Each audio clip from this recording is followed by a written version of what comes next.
প্রতিটা পুরুষ মানুষ তার নিজ নিজ জায়গা থেকে সবাই যোদ্ধা।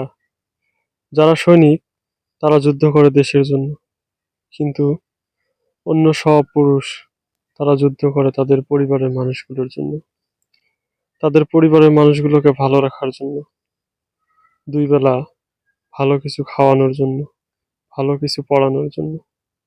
পুরুষ মানুষ কখনো নিজের জন্য কষ্ট করে না। তারা যে কষ্ট করে দিন শেষে যে টাকা উপার্জন করে তারা নিজের জন্য কখনো খরচ করে না।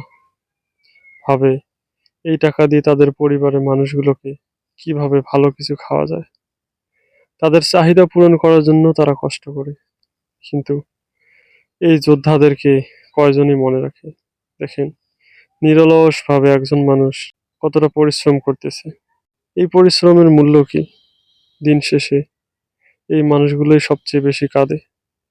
দিন শেষে এই মানুষগুলোই সবচেয়ে বেশি কষ্ট পায়।